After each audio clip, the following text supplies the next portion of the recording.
Jase Richardson, Spartan guard, son of a dunk contest champion, a freshman with elite touch, smooth footwork, and a bag that's deeper than the numbers might suggest. He's got that blend of poise and flair that pops on tape, even if in small doses.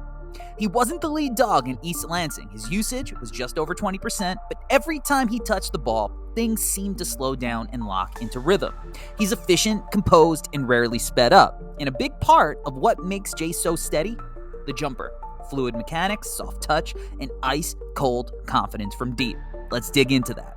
41% from three, nearly 45% on catch and shoots. Leave him unguarded and he is basically automatic, 50% per synergy. Add 84% from the stripe and a high, clean release and you've got a certified marksman. His stroke is smooth and repeatable.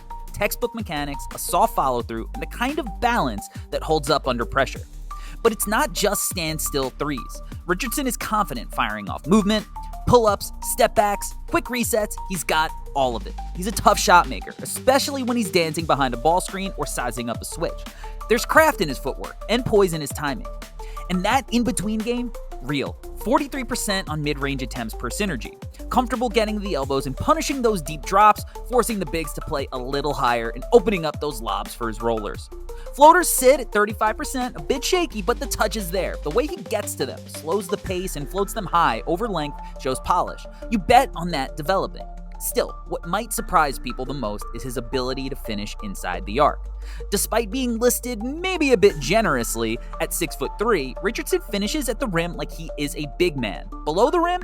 Absolutely, but elite below the rim. 69% at the rim overall, 64% in the half court. He's explosive in tight windows, not with vertical bounce, but with angles, craft, and body control. He goes off 2 feet, he absorbs contact, finishes through contests, and uses the glass with precision. He'll hang, extend, and contort midair, slipping through cracks and finding windows that most guards just don't see. The combination of balance, touch, and creativity makes him a real problem around the cup and gives him a reliable counter when the jumper's being chased. His ability to generate advantages and touch paint for those finishes is aided by his handle. It's tight, slick, compact, and efficient. He doesn't waste dribbles. It's a mature pace that he plays with. He's setting up screens with fakes, hesitations, and look-offs. He's using jabs, in and outs, and timing to manipulate defenders. He's comfortable snaking into space, putting guys in jail, and letting the play unfold around him. The pace, poise, and feel in these actions point towards a guy whose creation should translate to the next level. But what really separates the good guards from the great ones? It's the ability to read and react in real time and leverage the shot making to make plays for others. Now, Richardson isn't a primary table setter yet, but when he gets downhill, he does know how to deliver a pass. Crisp reads to cutters, crafty ball screen operation. He doesn't force the sauce, but he could whip it out when needed. The cross-body, backhanded jump pass versus Purdue, nasty. The read collapsing all 5 defenders against Michigan, surgical. Still growing in terms of consistently seeing the weak side tag, as his height can often deter him from seeing over the top, but there is enough juice here to project some growth at the next level. On the defensive end, Richardson's got tools and tenacity. On the ball, he competes, he gets low, slides, uses his wingspan to contest and disrupt without reaching. He funnels ball handlers to help and forces tough looks.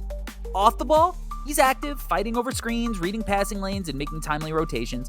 His closeouts can sometimes be a little erratic, and stronger guards gave him trouble mismatching him in the post.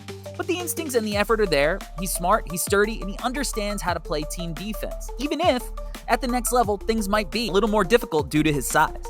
But when you put it all together, what is the big picture takeaway for Richardson's stock?